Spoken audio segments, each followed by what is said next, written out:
করতাম যিশু আমার ত্রাণকর্তা। আমি সিদ্ধান্ত নিয়েছিলাম আমি একজন ব্যাপটিস্ট প্রচারক হব। এক মুসলিম বন্ধুকে ধর্মান্তরিত করে খ্রিস্টান করার চেষ্টা করেছিলাম। তো যিশু যা বলেছে আমি তা পড়েছি, আর তা ভালো করেই বলে, পিতা আমার চেয়ে বড়। শপথ নিয়ে আমার ঈশ্বর কেন তুমি আমাকে ত্যাগ করলে? সবকিছুই চিৎকার করে বলে আমি ঈশ্বর নই। আমি ঈশ্বর নই। বাইবেল আমাকে আদেশ করেছে নবী মুহাম্মদকে অনুসরণ করতে। আর আমি বাড়িতে এসে বললাম আমি তোমাকে কিছু বলতে চাই, আমি মুসলিম হচ্ছি। আর তার চেহারা হাই থেকে কি শুরুতে জিজ্ঞাসা করতে চাই খলিল মিককে, এবং আপনি কি আমাদের আপনার জীবন সম্পর্কে সংক্ষেপে বলতে পারেন? আমার নাম খলিল মিক, আমি ডালাস টেক্সাসের বাসিন্দা। আমি খ্রিস্টান পরিবারে বড় হয়েছি, আর আমার ইচ্ছা ছিল একজন ব্যাপটিস্ট প্রচারক হব। তুলনামূলক ধর্ম পড়ার সময় আমি ইসলাম গ্রহণ করি 1989 সালে। তো 34 বছর আগে আমি একজন গর্বিত মুসলিম হয়েছি। আমি মুসলিম লিগ্যাল ফান্ড অফ আমেরিকার একজন প্রতিষ্ঠাতা, যা ইউএস এর একটা দাতব্য সংস্থা যেটা মুসলিমদের সাহায্য করে অভিবাসনে, দেওয়ানি ও ফৌজদারি মামলায়। বিশ্বাসের দিক দিয়ে আপনার জীবন কেমন ছিল? আপনি কিসে বিশ্বাস করতেন? আমি ছিলাম ব্যাপটিস্ট খ্রিস্টান। আমি বিশ্বাস করতাম যিশু আমার ত্রাণকর্তা, আর সবকিছু সেভাবেই যাচ্ছিল। সুতরাং আপনি একটি ধর্মীয় পরিবার থেকে এসেছেন। আপনার বিশ্বাসগুলো কেমন ছিল? তো হ্যাঁ, একটা খ্রিস্টান পরিবারে বেড়ে ওঠার ফলে আমার মা, ভাই, বোন এবং আমরা রবিবারে গির্জায় যেতাম, এবং আমরা ভ্যাকেশন বাইবেল স্কুলে যেতাম গ্রীষ্মে। এবং একবার আমাদের একজন পরিদর্শক প্রচারক গির্জায় এসেছিল।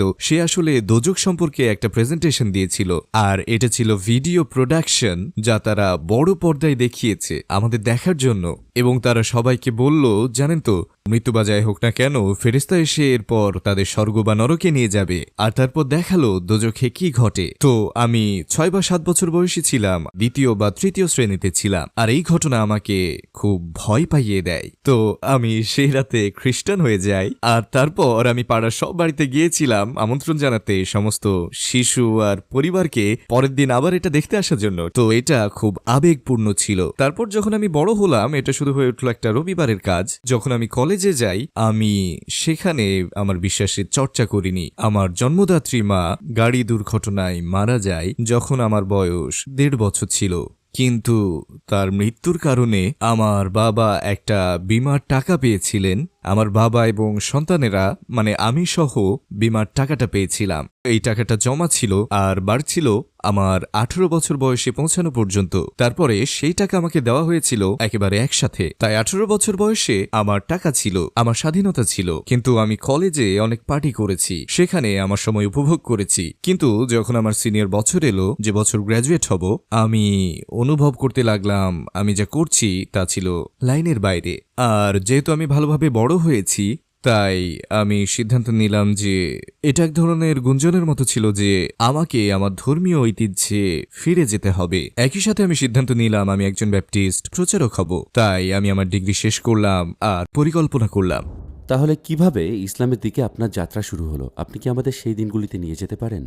আমার ইসলামের যাত্রা শুরু হলো কলেজে, আমার সিনিয়র বছরে, যখন আমি সিদ্ধান্ত নিয়েছিলাম আমি একজন ব্যাপটিস্ট প্রচারক হব। আমি কলেজ ছেড়ে সেমিনারিতে যাওয়ার সিদ্ধান্ত নিইনি, কিন্তু আমি চেয়েছিলাম ডিগ্রি শেষ করে তারপর সেমিনারিতে যেতে। তো আমার শেষ করার জন্য 1 বছর ছিল, এবং আমার উৎসাহের কারণে আমার সব বন্ধুদের টেনে নিয়ে যেতে লাগলাম। সহকর্মীদের যাদেরই সাথে পাই ধর্মীয় আলোচনায় নিয়ে যেতাম, যেন আমি চিন্তা করতে পারি কিভাবে আমি মানুষকে বাঁচানোর চেষ্টা করতে পারি, তাই না? পুরো মিশনটা ছিল তাদের খ্রিস্টান ধর্মে দীক্ষিত করা। আমি কিভাবে অন্য ধর্মের সাথে পরিচিত হব এবং খ্রিস্ট ধর্ম তাদের বোঝাতে সক্ষম হব।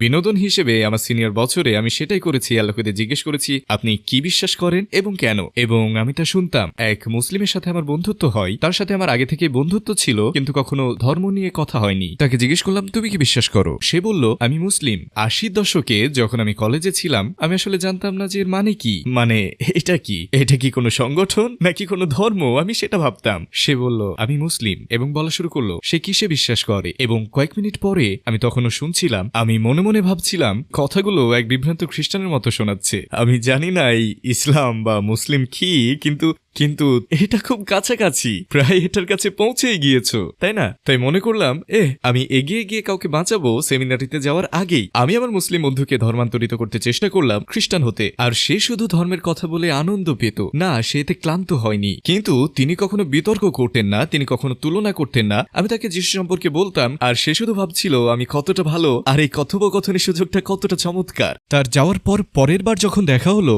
সে আমাকে একটা পুস্তিকা, একটা প্যাম্ফলেট, এরকম কিছু একটা, এটা ছিল তুলনামূলক ধর্মীয় সংলাপ যে বিষয়ে আমরা আগে আলোচনা করেছিলাম, এবং আমি শেষ পর্যন্ত অসংখ্য প্যাম্ফলেট পেয়েছিলাম। আর সেই প্যাম্পলেটগুলোর মধ্যে একটা ছিল বাইবেল কি ঈশ্বরের বাক্য।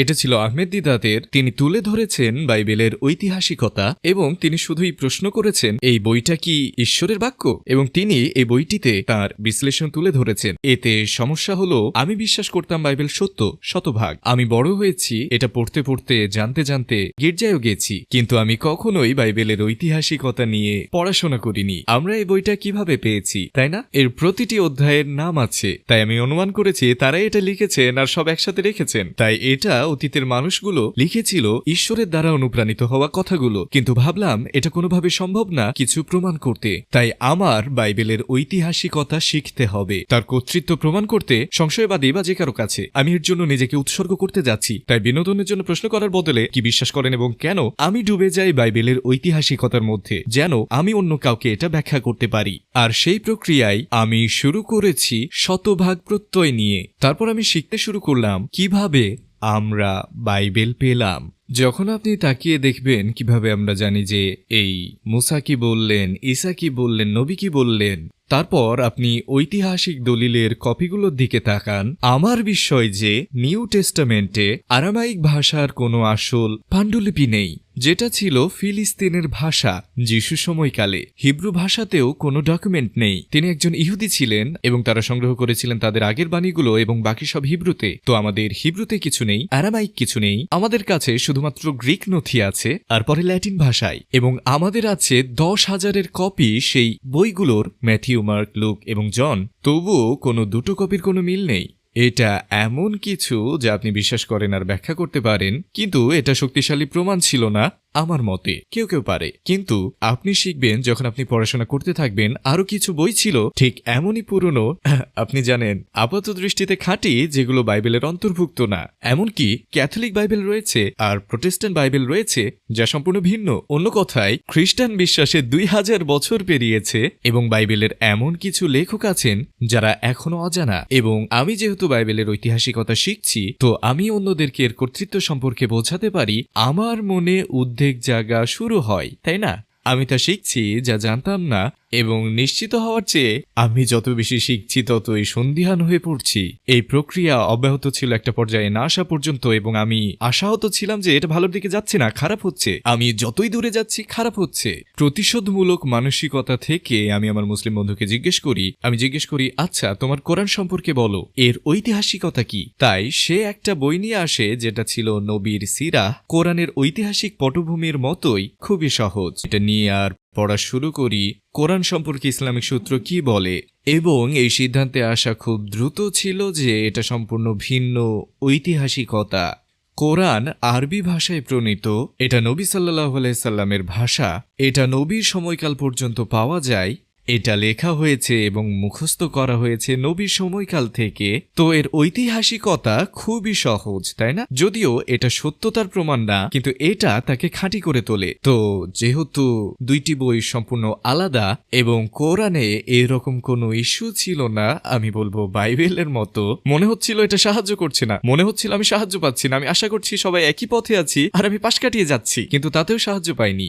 আর তাই আমি যখন দিদাদের আরো বই পড়ি, সেগুলোর মধ্যে একটা ছিল বাইবেলে মুহাম্মদ। এটা একটা ছোট বই ছিল যেখানে আছে বাইবেলে মুহাম্মাদের কথা আছে। কেন আপনারা তাকে বিশ্বাস করবেন না? আমি আমার সারা জীবন গির্জায় গেছি, মানুষের সাথে কথা বলেছি, মানুষের কথা শুনেছি, তার নাম একবারও শুনিনি। ভালো কিংবা খারাপ কিছুই না, কখনোই কোনো বিষয়ে তার কথা আসেনি, আর আমি তাকে বাইবেলের কোথাও দেখিনি। তাই এখন আমি দিদাদের সাথে তার বই নিয়ে তর্ক করছি।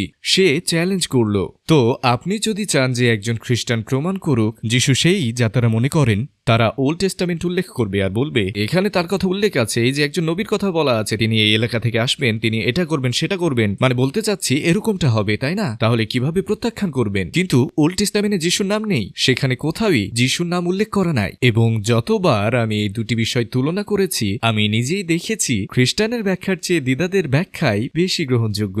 এবং আমার মনে হয় যে এতে একটা চূড়ান্ত সিদ্ধান্তে পৌঁছানো যায় যে বাইবেলে জেনেসিস থেকে রেভেলেশন পর্যন্ত এক নবী সম্পর্কেই কথা বলে। এতে বলে এক নবী আসবেন, তিনি কি করেছেন, কিভাবে করেছেন, সবকিছু প্রাসঙ্গিক এবং নবীর জীবনী বাইবেলে আছে। তাই আমি এটাকে অনেক অদ্ভুত হিসেবেই খুঁজে পেয়েছি, কিন্তু আসলে হয়তো আমি বিভ্রান্ত মুসলিম।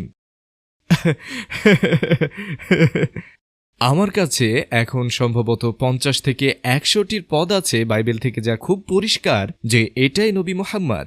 HMD হিব্রুতে, যেটা আরবির মতো একই হবে, সেটা হবে আহমেদ। সকল জাতির আহমেদ আসবে এবং তিনি যা করবেন আপনি জানেন, তার ঘর হবে আগের জনের থেকে বড়, যা জেরুজালেম থেকে মক্কায় চলে যাবে। এটা ডেউরোনমি 32:1-3 পর্যন্ত বলে যে ঈশ্বর সিনাই থেকে এসেছেন, সেইর থেকে উদয় হয়েছেন, যা বর্তমানে ফিলিস্তিন, এবং পারান পর্বতের উপর উজ্জ্বল আলো ছড়াবেন। তাই ঈশ্বর যদি সিনাই থেকে আসেন, এটা মুসার সরাসরি উল্লেখ। সে যদি সেইর থেকে উদয় হন, ফিলিস্তিনে ঈসার অবস্থান ছিল 3 বছর। খুব পরিষ্কার যে এখানে কার কথা উল্লেখ রয়েছে। পারান পর্বত থেকে কে জ্বলে উঠল, তাই না? এবং তিনি 10,000 সাধুদের সাথে এনেছিলেন, সঙ্গে একটি জ্বলন্ত আইন। কে হতে পারে সে? আচ্ছা, পারান পর্বত কোথায়? আপনাকে ভাবতে হবে। আর লোকেরা সবসময় এটি নিয়ে বিতর্ক করে, কিন্তু এটা বাইবেলে একদমই পরিষ্কার। এতে বলা হয়েছে যখন ইব্রাহিম তার স্ত্রী হাজেরা এবং তার ছেলে ইসমাইলকে তাদের ছেড়ে চলে আসেন পারান প্রান্তরে, এবং তিনি একজন তীরন্দাজ হয়ে উঠলেন। আর তারপর তাহলে পারান কোথায়? মক্কা। তো নবী কোথা থেকে এসেছেন? পরান। তিনি কি জ্বলন্ত আইনার 10,000 সাধুদের এনেছিলেন? হ্যাঁ, কোরআন বলে যে তারা মুহাম্মদকে ভালো করে জানবে, তারা মুহাম্মদকে চিনবে নিজের ছেলের চেয়েও সহজে। কারণ যে ওহীগুলো নাজিল হয়েছে এত স্পষ্ট, এত সংক্ষিপ্ত, এত নিখুঁত, এগুলোকে প্রত্যাখ্যান করা মানে নিজের অজ্ঞতা জাহির করা। সুতরাং তারপর একটা সমস্যা হয়ে ওঠে, এখনো যিশুর প্রভাব খ্রিস্ট ধর্মে অত্যন্ত গভীর। তিনি সেই ধর্ম, মানে ধর্মটাই তাকে নিয়ে, এবং এটি তার মাধ্যমেই পরিচালিত হচ্ছে। তো একজন খ্রিস্টান হিসেবে আপনি ভাবছেন আমি কিভাবে যিশু ছেড়ে অন্য কিছু করতে পারি? সেটা তো হতেই পারে না, তা করতে পারবেন না। তারপর আমি দেখলাম দিদাদের লেখা আরেকটা বই, ঈসা ইসলামের একজন নবী। আমি ভাবলাম না, এটা না, সে তো একজন খ্রিস্টান। কিন্তু তারপর যখন বুঝবেন মুসলমানদের দৃষ্টিভঙ্গি, যার সাথে আমরা একমত, তার জীবন, অলৌকিক ঘটনা, জন্ম, তার সবই ঠিক আছে, আমরা তাকে ঈশ্বর মনে করি না, তাহলে তিনি কি ঈশ্বর নাকি ঈশ্বর নন? সুতরাং যখন এই প্রশ্নে নেমে আসে, আচ্ছা এটা এখন পরিষ্কার, এই দুই ধর্ম প্রায় একই, শুধুমাত্র পরিত্রাণাংশ ছাড়া। আপনি কিভাবে স্বর্গ পেতে পারেন এই বিশ্বাস করে যে যিশু ঈশ্বর আর আপনার পাপের জন্য মারা গেছেন, যে মূল্য তিনি পরিশোধ করে গেছেন তার জন্য আপনি স্বর্গে যাবেন? নাকি মুসলিম, যেখানে বিশ্বাস এক ঈশ্বরের উপর আর তাওহীদই আপনার মুক্তি? তাই আমি পড়লাম যিশু কি বলেছেন। বাইবেলে বলা হয়েছে, পিতা আমার চেয়ে বড়, আমি যিশু আমার নিজের সত্তা, আমি কিছু করি না, আমাকে ঈশ্বর বলছো কেন? পিতা ছাড়া আর কোনো ঈশ্বর নেই। তাই আমি যিশুকে পড়ছিলাম, মনে হচ্ছে তিনি এটা অস্বীকার করেছেন বারবার বারবার। কেন সে এটা করবে, তাই না? কেন এটা ঘটছে? এখন কৈফিয়ত হলো সেটা তখন নিজেকে প্রকাশ করার সময় ছিল না। স্পষ্টতই তাকে অনেকবার জিজ্ঞেস করা হয়েছিল, আপনি কে, আপনাকে এখানে কি জন্য আনা হয়েছে? আর তিনি উত্তর দিলেন, নবী। আর কিছুই করার নেই। আমার বাবা, যিনি আমাদের প্রার্থনা করতে শিখিয়েছেন, যিনি স্বর্গে আছেন, ক্রসের উপর শপথ করে, হে ঈশ্বর আমাকে ত্যাগ করলে কেন? সে সব কিছুই চিৎকার করে বলে, আমি ঈশ্বর নই, তাই না? এবং কোন ধর্মতাত্ত্বিক কৈফিয়ত ছাড়াই এটা স্পষ্ট, না আমি নই। তো ভাবলাম ঠিক আছে। আমি শেষ পর্যন্ত নিশ্চিত হয়েছি যে বাইবেল আমাকে নবী মুহাম্মদকে অনুসরণ করার নির্দেশ দেয়। তো আমি ডেন্টনের একটা মসজিদে গেলাম, যেখানে আমি স্কুলে যেতাম। আমি হাজির হলাম। এখন আমার ভেতর সব উপলব্ধি হচ্ছে। আমার মাথায় কি চলছে তা আমি ছাড়া কেউ জানে না, কিন্তু সিদ্ধান্ত নিয়েছি আমি মুসলিম হতে চাই। এমনকি আমি আমার বন্ধুর কাছেও বলতে যাইনি। আমি ডেন্টনের মসজিদ খুঁজে পেলাম আর দরজা খোলার চেষ্টা করলাম, এটা তালাবদ্ধ ছিল। কিভাবে আপনি শাহাদা নিলেন? তো আমি তালাবদ্ধ মসজিদের সামনে দাঁড়িয়েছিলাম। আমি ফুটপাথে বসে ভাবতে লাগলাম, আমি কি করতে যাচ্ছি? কারো যাওয়া বা আসা পর্যন্ত অপেক্ষা করব? আমি বিতর্ক করছিলাম। আমি সেখানে 5-10 মিনিটের বেশি ছিলাম না। তখন ঠিক একটা গাড়ি এলো। কেউ এলো আর সেই গাড়ি থেকে নেমে জিজ্ঞেস করলো, কোনো সাহায্য লাগবে? বললাম, হ্যাঁ, আমি এখানে মুসলিম হতে এসেছি। আর তিনি দরজা খুললেন, তখন নামাজের সময় ছিল। তিনি ভেতরে আসতে বললেন। তারা উৎফুল্ল হয়ে বলল, আপনি এটা জানেন, ওটা জানেন? এবং আমি ভাবলাম, আমি জানি না ইসলামের স্তম্ভগুলো, বিশ্বাসের বিষয়গুলো। আমি যা বুঝি তা শুধু জানি খ্রিস্টান এই দুই ধর্ম সম্পর্কে যে শুধু পরিত্রাণের অংশ ছাড়া এগুলো একই, হয় ট্রিনিটি নয়তো তাওহীদ। আমি নিশ্চিত যে তাওহীদই ঠিক, তাই আমি মুসলিম হতে চাই। শাহাদা নেয়ার পর শাহাদা গ্রহণ করলাম। তারা আমাকে একটা বই হাতে দিল যার নাম হালাল ও হারাম। সেটা একটা ইংরেজি সংস্করণ ছিল। তো এটা একটা মজার গল্প। আমার কলেজ থেকে ছিল, এখন 34 বছর ধরে আমার স্ত্রী। আমরা তখনও বিয়ে করিনি। আমরা বিয়ে করার জন্য গ্র্যাজুয়েট পর্যন্ত অপেক্ষা করছিলাম, কিন্তু আমরা 3 বছর ধরে ডেটিং করছিলাম। আমরা এঙ্গেজড ছিলাম, আমাদের বিয়ের পরিকল্পনা ছিল।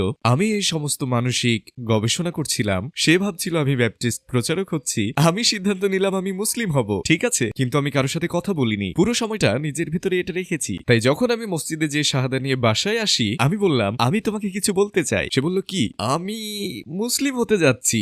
আমি শাহাদা নিয়ে মুসলিম হয়েছি। আর তার মুখ আমার দিকে তাকিয়ে হাই থেকে, কি তুমি কি করেছো? বললাম আমি মুসলিম হয়েছি। বলল কেন এমন করলে? আর সে চিৎকার করা শুরু করলো আর বিরক্ত হওয়া শুরু করলো। সে বলল আমি জানি না এটা এটা কোথা থেকে এসেছে। আর সে তালিকা করা শুরু করলো সেই সব জিনিসে যা সে কখনোই করবে না। বললাম শান্ত হও, আমার জন্য খুশি হও, তুমি কি করবে তাতে আমার কিছু যায় আসে না, আমার জন্য। তো সে শান্ত হলো। আমার কাছে হালাল আর হারামের সেই বইটা ছিল, তো আমি বইটা পড়ছিলাম। আর আমি খুব অল্প সময়ের মধ্যেই জেনেছি মুসলিমরা সুদের ব্যবসা করে না। আমি ফাইন্যান্সে ডিগ্রি নিয়ে স্নাতক হয়েছি। আমি সুদের হারে বিশেষজ্ঞ, কিভাবে টাকা দিয়ে টাকা ইনকাম করা যায়। আর আমি ব্যাপটিস্ট যাজক হতে যাচ্ছি না। তো আমি ভাবলাম তাহলে আমি কি করব? আমি খুঁজতে শুরু করলাম আমি কোন কাজ করতে পারি। তো আমি একটা চাকরি পাই ট্র্যাকিং বিক্রয় প্রতিনিধির। ব্যবসায়ীদের ফোন দিয়ে বলতাম আপনার পণ্য পাঠানোর জন্য আমাদের ট্রাক ব্যবহার করুন, ঠিক আছে। আর এভাবেই আমার আয়ের শুরু হলো। আর হালাল হারামও একটু একটু করে পড়ছি। এটা বলে যে মুসলিমরা শুকর খায় না। আমি ভাবলাম শুকরের মাংসকে খ্রিস্টানরা আগে খারাপ ভাবতো। যিশু মারা গেলেন আর সব পাপ মুছে গেল, তাই এখন এটা খেতে পারেন। তাই আমি শুকরের মাংস খেয়ে বড় হয়েছি, কিন্তু মুসলিমরা এখনো শুকরের মাংস খায় না। তো আমি স্ত্রীর কাছে গিয়ে বললাম আমি কিছু শিখেছি। সে বলল কি? বললাম মুসলিমরা শুকর খায় না, তো যখন তুমি খাবার তৈরি করবে বা যাই করো না কেন এটা আমাকে দিও না। সে বলল কি পেয়েছো তুমি? সে আমাকে তার দুঃখিত চেহারা দেখালো আর তারপর ভাবলো আমি একটা কাল্টে সত্যি যোগ দিয়েছি। আর সে বলল আমি এটা করতে যাচ্ছি না। সে বলা শুরু করলো সে কি করবে না। আমি বললাম এটা নিয়ে চিন্তা করো না, যা খুশি করো, আমাকে শান্তিতে থাকতে দাও। আমি কয়েক পৃষ্ঠা পড়লাম আর এটা বলে মুসলিম পুরুষরা স্বর্ণ পরিধান করে না। আমরা ইতিমধ্যে বিয়ের জন্য একটা স্বর্ণের ব্যান্ড বাছাই করেছিলাম। আমি তার কাছে গিয়ে বললাম আমরা কি পরিবর্তন করতে পারি এই ব্যান্ডটাকে রূপার সাথে? সে বাগদানের আংটি ছুঁড়ে ফেলে রুমের অন্য প্রান্ত থেকে বলল আমি কখনোই। আর তার মন খারাপ হলো, এরপর শান্ত হলো। আর তারপর এবং আমি ভাবছি ঠিক আছে, কিন্তু সে এক কথায় বলতে গেলে আমরা শেষ পর্যন্ত আমি তাকে মসজিদে যেতে রাজি করেছিলাম। আমরা ইসলামিকভাবে বিয়ে করি এবং আমি গির্জায় যাই। আর পুরো বিবাহ আগের পরিকল্পনা মতো শেষ করলাম। তো দুটো বিয়ে। সে শুধু আমাকে সহ্য করছিল, সে আমাকে খুব পছন্দ করত, কিন্তু সে ভেবেছিল আমি যা করছি তা অদ্ভুত। আর আমি ওমাহাই মুসলিম লোকেদের সাথে পরিচিত হই। তারা আমাকে আমন্ত্রণ জানায়, আমার সাথে রকস্টারের মতো আচরণ করে, যেমন তুমি সাদা, তুমি মুসলিম, আমরা তোমাকে ভালোবাসি। তাদের একটা মসজিদের ভেতর লাইব্রেরি আছে জেনে আমি খুশি হয়েছিলাম, যেখানে তুলনামূলক ধর্মের বই ছিল অথবা দাওয়ার ভিডিও বা মুসলিম খ্রিস্টানের বিতর্ক, অনেক জিনিস যেগুলো খুব ভালো ছিল। তাই আমি এসব জিনিস ধার করতাম আর বাড়িতে নিতে লাগলাম। আর সেগুলো পড়ে স্ত্রীকে বলতাম দেখো কি শিখলাম, এবং সে শুনতো।